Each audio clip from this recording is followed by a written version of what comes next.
The time has finally come for me to review one of my favorite new generation series. In this video series, I'm going to be going through each arc of Jujutsu Kaisen from the very beginning to the latest chapter of the story. From the minute that I began reading the manga and then checking out the anime, I'd fallen in love with Jujutsu Kaisen. This is because it is so reminiscent of pre-existing shonen series that I absolutely love, like Yu Hakusho, Bleach and Naruto. It is evident that Gege Akutami has taken heavy influence from these shonen stories. Despite this heavy inspiration, he ensures that his story remains unique in this oversaturated supernatural horror genre. Now, if you've been following me on Twitter, then you already know how much I love Jujutsu Kaisen. What I want to do in this video series is to break down each arc of the story, and to explain the character growth, the power system, and the story that unfolds. So without any further delay, join me as I break down the story of Jujutsu Kaisen from the very first chapter, and prove why it is one of the most unique series to come from Weekly Shonen Jump in the last decade.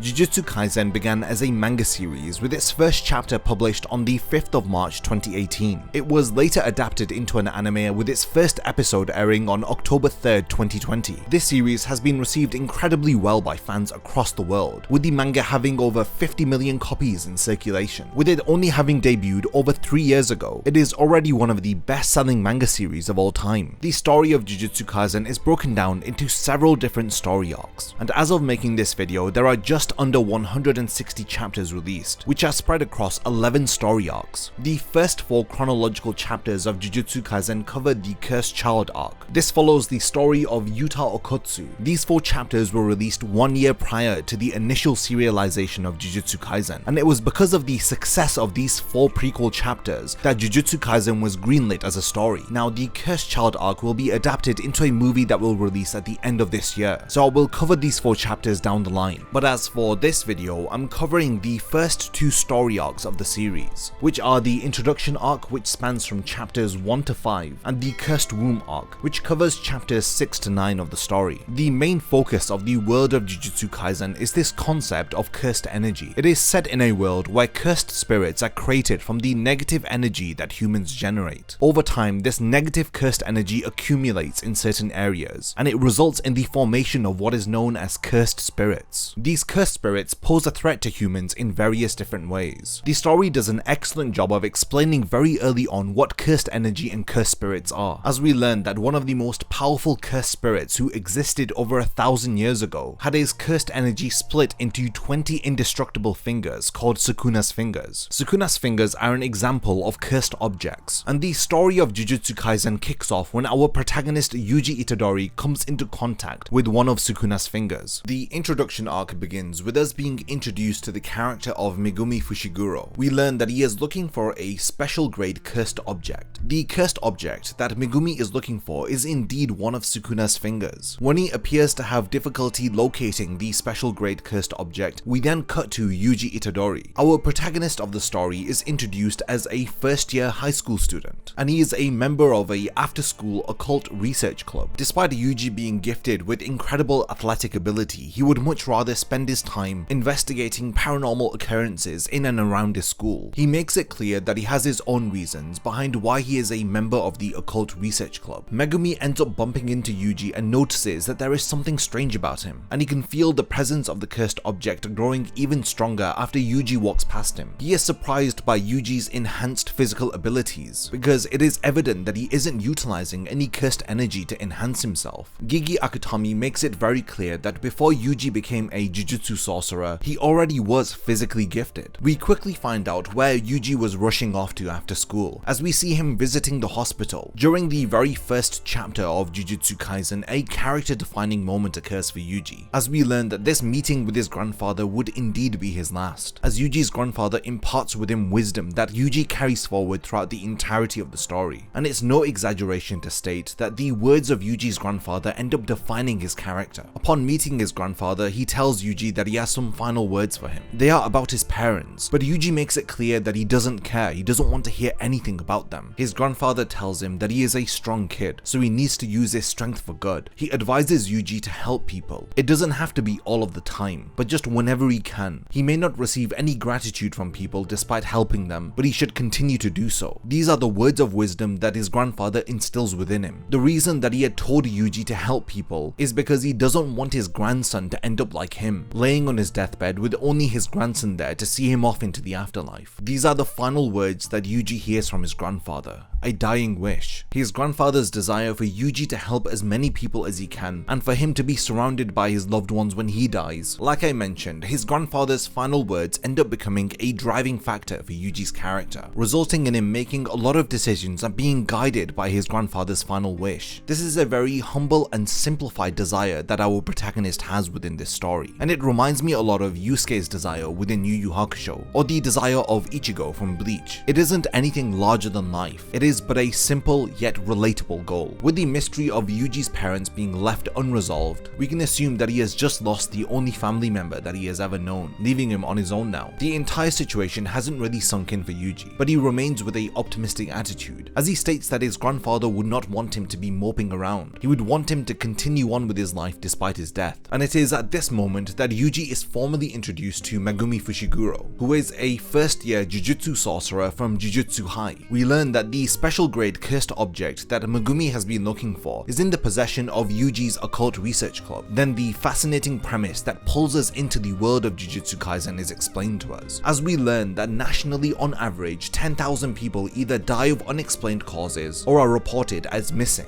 The vast majority of these unexplained cases are a result of the negative energy that flows out of people. This negative energy is defined as a curse. Understandably, Yuji finds this hard to believe, but Megumi continues by explaining that in locations where a large group of people gather, like schools or hospitals, those environments are susceptible to receiving a large amount of negative energy. In general, people will feel pain, regret, or humiliation the more that they dwell upon their bad memories. This negative energy accumulates as curses in the locations that these memories had occurred. So it is for this reason that it is common to find cursed objects within schools or hospitals. Megumi explains that this is how Yuji was able to easily find this special grade cursed object within his school. After finding out that Yuji's friends have the cursed object and they are going to remove the seal off of it tonight at school, they end up rushing to the school because Yuji's friends are at risk of dying. The members of the occult research club end up removing the seal, revealing underneath it a finger. After removing the seal, cursed spirits begin to be drawn to their location, and Yuji and Megumi can feel this intense pressure coming from the school. Megumi tells Yuji to stay put while he goes to help his friends. Yuji insists that he is also coming because he feels responsible for getting them into trouble. Despite the fact that he has only been friends with them for a couple of months, he still wants to do something to help. The cursed spirits begin tormenting Yuji's friends, and in this instance, Megumi gives us our first glimpse of a cursed technique, as he summons a white and black dog to his aid. While all of this is going on, we cut back to Yuji, as we see him trembling in fear. He asks himself, what is he doing? A very important inner monologue occurs here, as Yuji says to himself that somehow he is able to feel death emanating from the school. He admits that he is afraid of dying, and he wonders if his grandpa had felt the same on his deathbed. He then quickly corrects himself and states that his grandpa wasn't afraid of death, and he was emotional after his grandpa's death because he was sad. It wasn't that he was scared. This feeling of death that Yuji is now facing is very different to the death that he had encountered when his grandpa had just passed away. Remembering his grandfather's final wish for Yuji to help people, it inspires him to take action